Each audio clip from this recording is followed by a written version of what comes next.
Sir 2 తారీఖు వాళ్ళు application పెట్టుకుంటే 3 తారీఖు పోలీసులు తిరస్కరించారు. 4 తారీఖు హీరో కానీ హీరోయిన్ కానీ సినిమా ప్రొడ్యూసర్స్ కానీ ఎవరు థియేటర్ రావడానికి వీల్లేదు. ఈ థియేటర్లో మేము సెక్యూరిటీ ఇవ్వలేము. ఈ థియేటర్కు ఉన్నది ఒకటే దారి. ఈ దారిలో ఇంతమంది వేలాది మంది అభిమానులు వచ్చినప్పుడు మేము కంట్రోల్ చేయలేము, వద్దు అని తిరస్కరించారు. తిరస్కరించిన తర్వాత కూడా 4 తారీఖు 9:30 ప్రాంతంలో హీరో రావడం జరిగింది. రావడం కారులో వచ్చి థియేటర్లో పోయి సినిమా తెచ్చి మళ్ళీ కారులో వెళ్ళిపోతే పెద్దగా ఇంత ఇబ్బంది జరుగుతుండేనేమో లేదో నాకు తెలియదు. కానీ ఎక్స్రోడ్ చౌరస్తా కంటే ముందు నుంచే కారులో రూఫ్ టాప్ ఓపెన్ చేసి రోడ్ షో చేసుకుంటే థియేటర్లో పోవడంతో ఆ చుట్టుముట్టుతున్న 7-8 థియేటర్లలో ఉన్న సినిమా అభిమానులు మొత్తం ఇక్కడికే రావడంతో వేలాది మంది జమ అయినారు. ఆ గేట్ ఒక్కసారి హీరో కారు లోపలికి పంపించడానికి ఆ ఉన్న గేటు తెరవడంతో వేలాది మంది ఒక్కటేసారి ఉప్పెనలాకి వచ్చారు.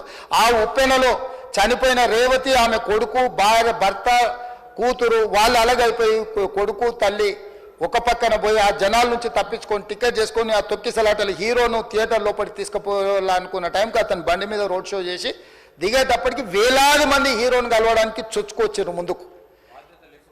అసలు అంటే ఈ రకమైన వాతావరణంలో అతన్ని లోపలికి తీసుకువెళ్ళాల్సిన సందర్భంలో అతను ప్రైవేట్ సెక్యూరిటీ ఇవాళ రేపు మనం ఫంక్షన్లలో బౌన్సర్లు అని మనం చూస్తూ ఉన్నాం.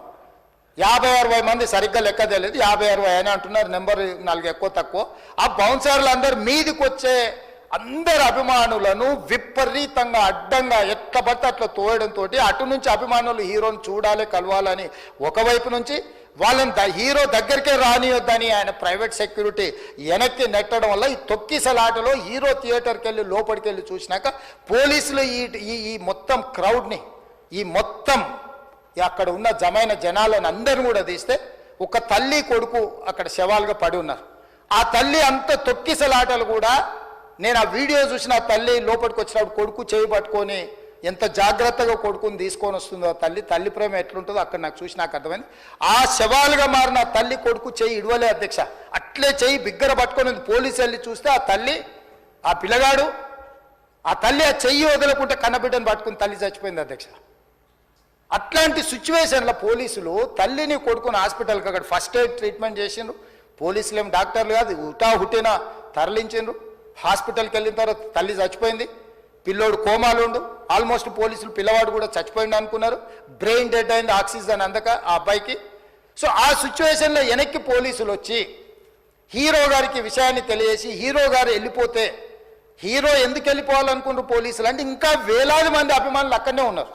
హీరో గారు థియేటర్లో కూర్చొని ఉండడం వల్ల సినీ ప్రముఖులు ఉండడం వల్ల ఈ బయట జమైన వేలాది మంది అభిమానులు అక్కడ నుంచి పోకుండా అక్కడనే ఉండడంగా థియేటర్ లోపల కూడా బాల్కనీలో టాప్ బాల్కనీలో హీరో కూర్చుంటే కింద నేల కింది నుంచి పై వరకు వెనక్కి తొక్కుట పైకెక్కి హీరో చేతులు కలపాలని కోతులు ఎగబడ్డట్టు కోట మీదకి కోతులు ఎగబడ్డట్టు ఉల్టా పైకి తొక్కిసలాట జరిగింది అధ్యక్ష.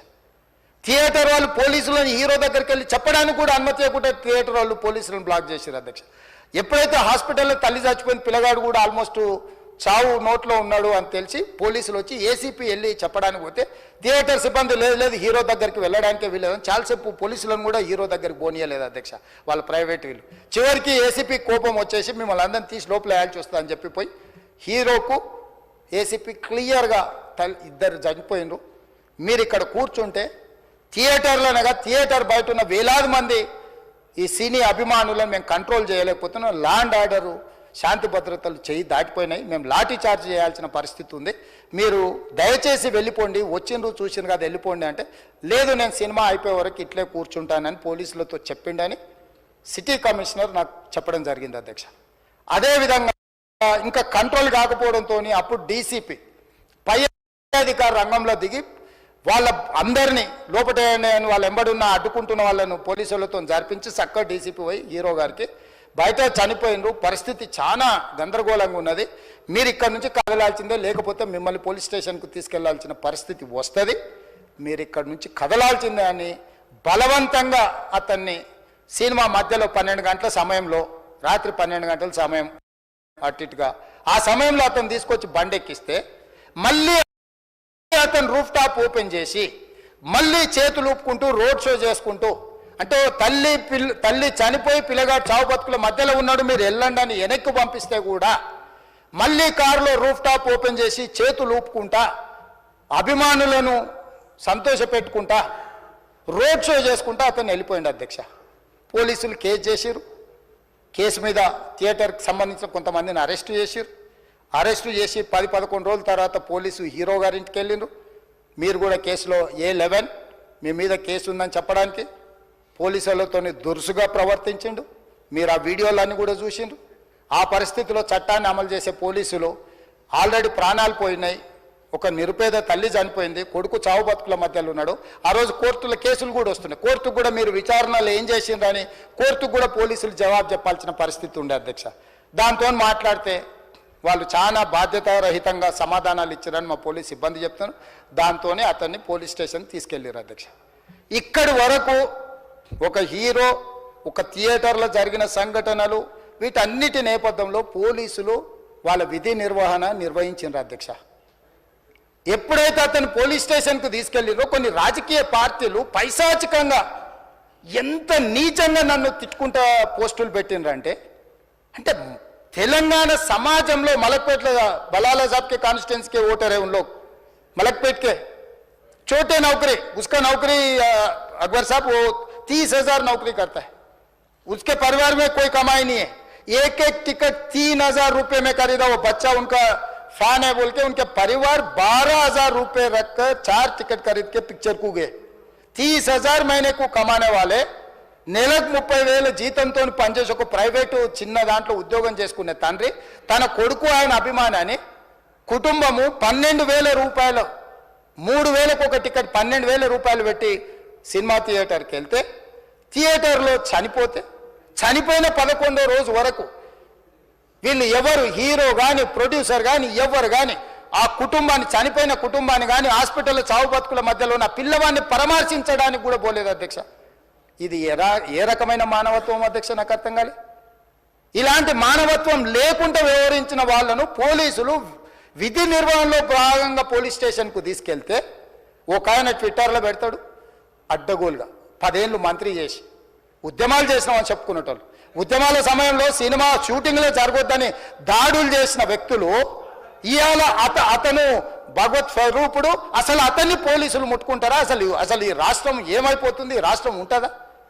ఈ రకంగా రాజకీయ పార్టీలు అధ్యక్ష, రాజకీయ పార్టీలు ప్రజాప్రతినిధులుగా చనిపోయిన ప్రాణాల విలువ లేకుండా చావుకు కారణమైన ప్రత్యక్షంగా పరోక్షంగా అయిన వాళ్ళని పోలీస్ స్టేషన్కు విచారించడానికి పిలిస్తే కూడా అది కూడా తప్పుపట్టి ప్రభుత్వాన్ని బద్నాం చేయాలి, ముఖ్యమంత్రిని తిట్టాలని ఎంత నీచమైన భాష వాడిన అధ్యక్ష. యూట్యూబ్లలో మీరు చూడండి.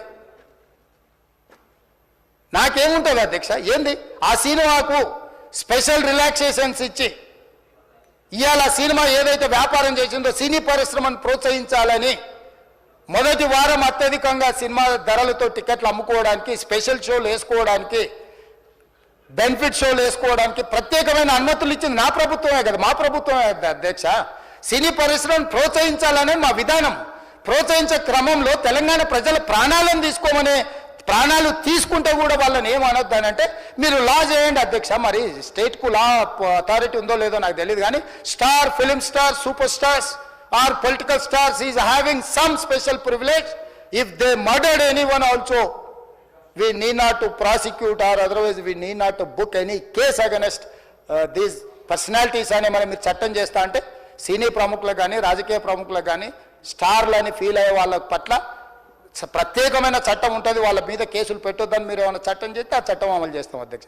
ఈ రోజున్న డాక్టర్ బాబాసాహెబ్ అంబేద్కర్ ఇచ్చిన చట్టం ప్రకారము దీనికి కారణమైన వాళ్ళను ప్రత్యక్షంగా పరోక్షంగా కారణమైన వాళ్ళందరి మీద కేసులు కట్టి పోలీసులు విచారణ చేయాల్సిందే, బాధితులను శిక్షించాల్సిందే అధ్యక్ష. సో ఈరోజు ఆ కుటుంబాన్ని ఆదుకోవడానికి ఈరోజు కూడా ఆర్థికపరమైన విషయాల్లో కానీ దీంట్లో కానీ వాళ్ళు ఎవరు పెద్దగా ఆసక్తి, కనీసం సినిమా వాళ్ళు ఒక్కరోజు అతను పొయ్యి వస్తే సినీ ప్రముఖులందరూ అతని ఇంటికి వెళ్ళి అతనికి మొత్తం ఏదో కాళ్ళు చేతులు యాక్సిడెంట్లో పోయినట్టు కన్నీళ్లు గారుస్తారు. ఈ సినీ ప్రముఖులు ఒక్కరైనా హాస్పిటల్కి పోయినరా అధ్యక్ష? నేను సూటిగా తమ ద్వారా సినీ ప్రముఖులను నేను అడుగుతున్నా అధ్యక్ష. తల్లి చనిపోయి 9 సంవత్సరాల పిల్లగాడు బ్రెయిన్ డెడ్ అయ్యి ఆక్సిజన్ అందక 20 రోజుల నుంచి హాస్పిటల్లో కోమాలో ఉంటే ఈ సినీ ప్రముఖులు ఒక్క రోజు కోసం పోలీస్ స్టేషన్ పోయిన ఇంటికాడ క్యూ కట్టి ప్రభుత్వాన్ని తిడుతున్నారు, నన్ను తిడుతున్నారు, అతన్ని పరామర్శిస్తున్నారు. ఏమైంది అధ్యక్ష? అతను కాలు పోయిందా, కన్ను పోయిందా, చేయి పోయిందా, ఏమైనా కిడ్నీలు దెబ్బతిన్నా, ఏమైంది? అతన్ని ఇంతమంది సినీ ప్రముఖులు పరామర్శించారు, కలిసిండ్రు, అభినందించారు. కానీ ఆ పిల్లగాన్ని కనీసమన్నా పరామర్శించడానికి సినీ ప్రముఖులు ముందుకు రాలేదంటే సినిమా ఇండస్ట్రీలో ఉన్న ప్రముఖులు ఏం ఆలోచన చేస్తుండ్రో, ఏం కోరుకుంటుండ్రో నాకైతే తెలియదు. 100% जो भी अकबरुद्दीन ओवैसी साहब ने जो मुद्दा उठाए, वो मुद्दा के लिए मैं ये बात कह रहा हूं, सचमुच बोल रहा हूं, ये शर्म की बात है. 20 दिन के बाद भी इतने, एक दिन के लिए उनको पुलिस स्टेशन को लेकर गए तो हाईकोर्ट भी इमीडिएट अजर्नमेंट मोशन, लंच मोशन ले लिए, उनका बेल भी दे दिए, सब कुछ है. आधी रात को 11-12 बजे अपने लोग बोल रहे थे जेल का दरवाजा खोलो, 12 बजे उनको छोड़ो. अरे भाई कहां है प्रोविजन? कहां से छोड़ू मैं? कोई मेरा घर का मामला नहीं है. मेरा घर का मामला है तो मेरा गेट निकाल के आने वाले जाने वाले को मैं बोल सकता हूं. जेल का दरवाजा मेरा हाथ में नहीं है, कानून के हिसाब से चलाने का है मेरे को. रात 12 बजे अरे वो फिल्म स्टार है उसको छोड़ दो. भाई अगला दिन मैं रहे तो ना फिल्म स्टार को छोड़ने के लिए. अगर आधी रात को 12 बजे किसी को जेल से छोड़ने का कोई लॉ है तो बोलो, मैं भी लागू करता हूं. तो इसीलिए ये इतने फिल्म स्टार कोई भी दवाखाना तक नहीं गया, छोटे बच्चे को नहीं देखा अकबर साहब. ये अफसोस की बात है, शर्म की बात है, सचमुच बोल रहा हूं मैं. अगर मैं वहां पर जाके देखने के लिए मैं पूरा स्टाफ और मेडिकल एंड हेल्थ सेक्रेटरी, मेरा कमिश्नर, सब टीम को मैं डिप्लॉय कर दिए, सीता और अपने कमीशन चेयरपर्सन, सब लोगों को वहां भेज के मैं continuously I am monitoring that boy health condition. So ये कैसे, कहां जा रहे हैं हम लोग? भाई उन लोगों को जिम्मेदारी दी नहीं है, हम समझ भी सकते है नहीं है, वो बात अलग है. मगर कुछ पॉलिटिकल पार्टीज 10-10, 20-20 साल जो रिप्रेजेंट किए, मंत्री किए, वो लोग मुझे गाली दे रहे हैं. उसके ऊपर कैसा केस लगाते हैं? वो मेरा दोस्त है. भाई आपके लिए, आपके दोस्त के लिए कोई नया कानून बनाना है तो बनाओ, देखेंगे. अरे आपके दोस्त रहे तो 12 खून माफ है क्या? मेरा भाई के लिए भी माफ नहीं है, आपके लिए कहां से माफ करूं मैं? मेरा परिवार के लिए भी कोई नया कानून नहीं है. स्पीकर साहब, मैं ये कुर्सी में बैठा हूं, जो कानून है, जो डॉक्टर बाबा साहब अंबेडकर जी ने जो कानून दिया, कानून के हिसाब से हम सरकार चलाएंगे. जो अकबर साहब ने जो बात लिखा, कुछ प्राइवेट डिस्कशन है, कुछ पब्लिक विजुअल्स है. जो पब्लिक विजुअल्स में वो वापस जाते वक्त भी हाथ हिलाया, रोड शो किए, आने से पहले किए, जाने से समय पर किए, पुलिस वाले भी उसको जल्दी जाने के लिए कोशिश प्रेशर किए, सब कुछ सच है. मगर उनको तो बेल मिल गए. अभी कानून तो हम मानना ही पड़ता. तो ये हकीकत है, ये सचमुच है, मगर ये अफसोस की बात है. मैं फिल्म इंडस्ट्री जो बड़ा लोग है, मैं उन लोगों से गुजारिश करता हूं, इनह्यूमन नहीं रहना. आप बिजनेस कर लो, आप पिक्चर निकालो, पैसे कमाओ, सरकार से इंसेंटिव्स ले लो, सब्सिडीज ले लो, स्पेशल प्रिविलेज शूटिंग के लिए जो होना है वो मांगो. मगर किसी का हत्या होने के बाद, किसी का जान बचाने के बाद, किसी का जान लेने के बाद आज स्पेशल प्रिविलेज मांगे तो ये सरकार में नहीं मिलने वाले. मैं जब तक मैं कुर्सी में रहता हूं तब तक नहीं देता हूं. मेरा जिम्मेदारी तेलंगाना आम जनता का जान बचाने का मेरा जिम्मेदारी है. उन लोगों के लिए कोई भी तकलीफ दिए, उन लोगों को कांग्रेस सरकार ने, मेरे सरकार ने छोड़ने वाला नहीं है.